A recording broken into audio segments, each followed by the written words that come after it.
El sonido de una cerradura oxidada cediendo después de décadas es algo que nunca olvidas. Es un sonido seco, metálico, definitivo. Hace 3 meses, ese sonido cambió mi vida para siempre. Estaba en el despacho de mi madre, una habitación que siempre había estado prohibida para mí mientras ella vivía. Mi madre, Bernarda, acababa de fallecer tras una larga lucha contra el cáncer. Todo el mundo en el pueblo decía que era una santa. Decían, pobre Bernarda, tan devota, tan sacrificada por su única hija, Clara. Y yo, Clara, de 30 años, estaba ahí, llorando su muerte, sintiéndome culpable por sentir un extraño alivio de que su control asfixiante hubiera terminado. Pero cuando abrí esa caja fuerte escondida detrás de la biblioteca, no encontré joyas ni dinero. Encontré mi certificado de nacimiento, pero estaba alterado, y debajo de él encontré una carta escrita a mano, con una fecha de hace 29 años, y una foto Polaroid de una mujer que se parecía idénticamente a mi madre, pero que no era ella, sosteniendo a un bebé que definitivamente era yo. Lo que estás a punto de escuchar no es una historia de adopción. Ojalá lo fuera. Es la historia de cómo descubrí que mi vida entera fue una puesta en escena criminal, de cómo la mujer a la que llamé mamá fue en realidad el monstruo que destruyó mi verdadero linaje, y de la venganza fría y calculada que tuve que ejecutar para recuperar mi nombre. Para que entiendan la magnitud del horror, tengo que hablarles de mi infancia. Crecí en una casa grande, antigua y oscura en las afueras de la ciudad. Mi madre, Bernarda, era obsesiva, no era simplemente estricta, era carcelaria. No me dejaba jugar con otros niños porque el mundo estaba lleno de gente mala. No me dejaba ir a excursiones escolares. Si llegaba 5 minutos tarde de la escuela, ella entraba en crisis de pánico, llorando, gritando que alguien me quería arrebatar de su lado. Yo crecí pensando que eso era amor, un amor intenso, sofocante, pero amor al fin y al cabo. Mi padre había muerto antes de que yo tuviera uso de razón, así que éramos solo nosotras dos contra el mundo. O eso me decía ella. Había una figura recurrente en mi niñez que me causaba pesadillas, la loca del parque, así la llamaba mi madre. A veces, cuando lograba salir al jardín delantero, veía a una mujer desaliñada, con el pelo sucio y ropa vieja, parada en la reja, mirándome fijamente. No hacía nada, solo me miraba y lloraba en silencio. Cada vez que esa mujer aparecía, mi madre salía corriendo con una escoba o llamaba a la policía gritando que esa vagabunda nos estaba acosando. Es una drogadicta, Clara, me decía mi madre mientras cerraba las cortinas con violencia. Quiere robarte para venderte. Nunca te acerques a ella. Yo crecí aterrorizada de esa mujer. Le tenía pavor. Recuerdo una vez, a mis 10 años, que la mujer logró acercarse a la reja y me lanzó una muñeca de trapo a través de los barrotes. Yo grité horrorizada. Mi madre salió, tomó la muñeca, la quemó en la chimenea frente a mis ojos y me hizo rezar 3 rosarios para limpiarme de su maldad. Esa mujer dejó de venir cuando yo cumplí 15 años. Mi madre dijo que seguramente se había muerto de una sobredosis o que estaba en la cárcel donde pertenecía. Y yo me sentía aliviada. Dios, me sentía aliviada de que la loca hubiera desaparecido. Qué ignorante era. Volvamos al momento de la caja fuerte. Cuando saqué la foto Polaroid, mis manos temblaban tanto que casi se me cae. Al reverso de la foto decía, Lucía y mi bebé, 1994. Mi nombre es Clara. ¿Quién era Lucía? ¿Y por qué la mujer de la foto era idéntica a mi madre? Seguí buscando en la caja. Encontré recortes de periódico viejos, amarillentos por el tiempo. El titular me heló la sangre. Mujer es internada en psiquiátrico tras alegar el robo de su bebé. Leí la noticia. La mujer se llamaba Lucía. Era la hermana gemela de Bernarda, mi tía. Una tía que yo no sabía que existía. Según el artículo, Lucía había tenido un brote psicótico, afirmando que su hermana Bernarda había intercambiado a los bebés al nacer, porque el bebé de Bernarda había nacido muerto. La familia, los médicos y la propia Bernarda testificaron que Lucía estaba delirando, que nunca hubo otro bebé, y que el bebé yo siempre fue de Bernarda. Lucía fue institucionalizada. En ese momento mi cerebro intentó conectar los puntos, pero se resistía. Mi madre tenía una gemela. Esa gemela estaba loca. Yo era hija de Bernarda o de la loca. Necesitaba respuestas.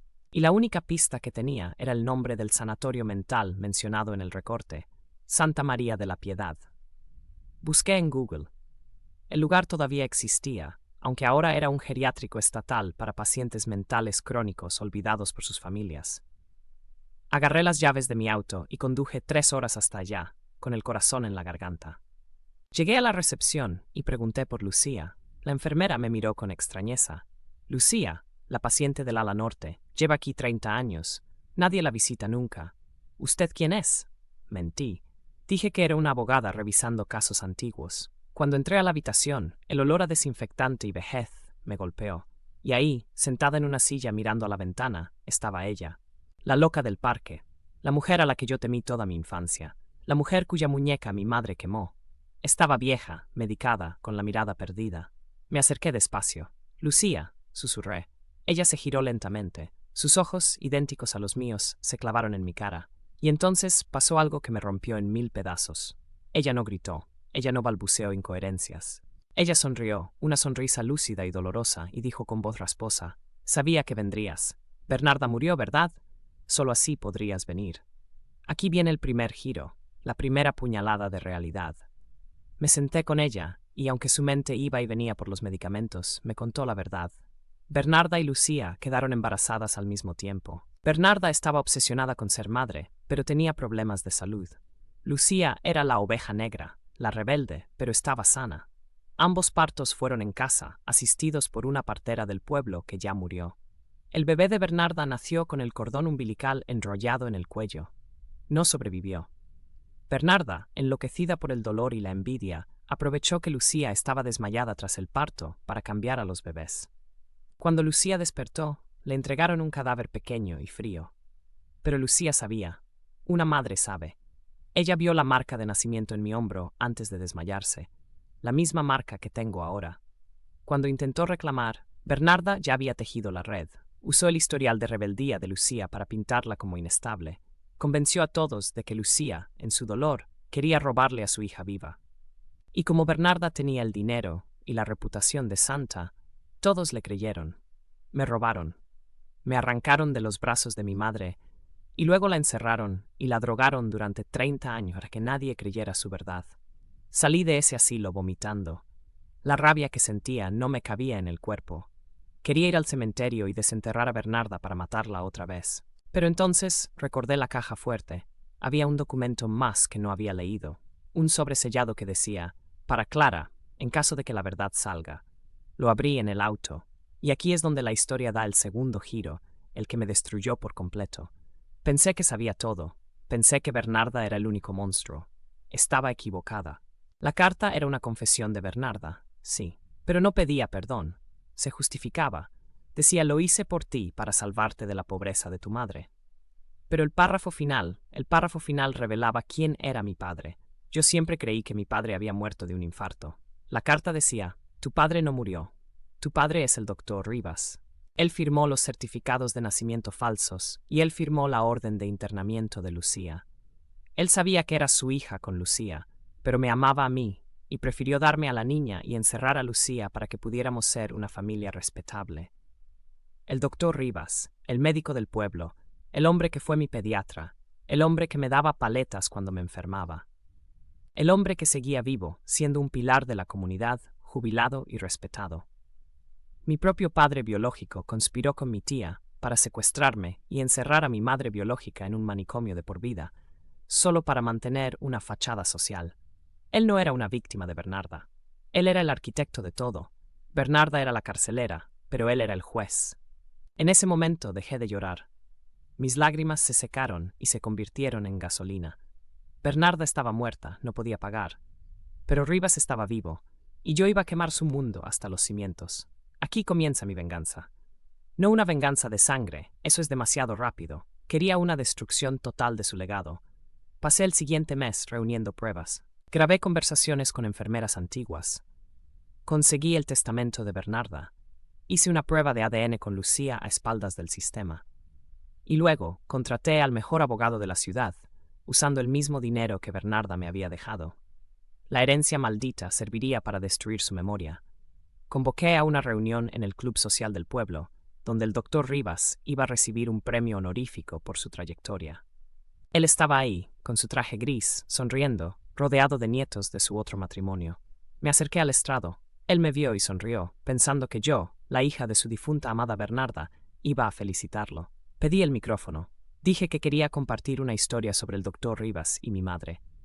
Él asintió, arrogante. Entonces, proyecté en la pantalla gigante la prueba de ADN, la foto de Lucía en el manicomio, y leí palabra por palabra la confesión de Bernarda.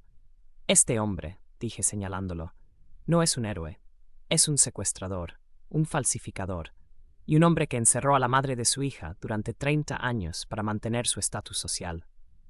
El silencio en el salón fue sepulcral. La esposa actual de Rivas se desmayó. Sus hijos lo miraban con horror. Él intentó levantarse, balbucear que yo estaba loca, igual que mi madre. Pero yo tenía a la policía esperando afuera. Había presentado la denuncia por secuestro agravado, falsificación de documentos públicos y privación ilegítima de la libertad esa misma mañana. Ver cómo lo esposaban, ver cómo su cara de arrogancia se transformaba en terror puro, fue la sensación más satisfactoria de mi vida. No hubo gritos de mi parte. Solo lo miré a los ojos mientras lo subían a la patrulla y le dije suavemente: «Esto es por Lucía». El escándalo fue nacional. El médico de los horrores, lo llamaron los noticieros. Perdió su licencia, su pensión, su reputación y su familia. Murió en prisión preventiva esperando juicio 6 meses después, solo y despreciado. Pero mi verdadera resolución no fue destruir a Rivas. Fue salvar lo que quedaba. Saqué a Lucía del sanatorio. Los médicos decían que estaba demasiado institucionalizada para vivir fuera, pero me la llevé a mi casa. A la casa que era de Bernarda, pero que redecoré por completo. Quemé las cortinas oscuras. Dejé entrar la luz. Al principio fue difícil. Lucía tenía miedo de salir al jardín, pero poco a poco, con terapia y paciencia, empezó a volver. Un día, mientras estábamos desayunando en la terraza, me miró y me dijo: «Me robaron verte crecer, Clara, pero no me van a robar verte vivir. Hoy vivo con mi verdadera madre. Ella tiene lagunas mentales, días malos donde cree que sigue encerrada, pero tiene días buenos donde me cuenta historias de cómo me sentía patear en su vientre. He vendido la casa del horror y nos mudamos cerca del mar, lejos de los susurros del pueblo. Me cambié el apellido. Ya no soy Clara Rivas ni Clara de Bernarda. Soy Clara, hija de Lucía. Aprendí de la manera más cruel que la sangre no te hace familia, pero también aprendí que la verdad, por más dolorosa que sea, es la única forma de ser libre. Mi madre ocultó un secreto 30 años para controlarme, pero ese secreto terminó siendo la llave que me liberó de ella y me devolvió a la mujer que realmente me amó desde las sombras. Si estás viendo esto y sientes que algo en tu historia familiar no encaja, si sientes que hay silencios demasiado pesados en tu casa, no tengas miedo de abrir la caja fuerte. La verdad puede destruirte al principio, sí, te va a doler como si te arrancaran la piel. Pero te prometo algo, una vez que la tormenta pasa, lo único que queda es la libertad. Y eso, amigos míos, vale más que cualquier herencia.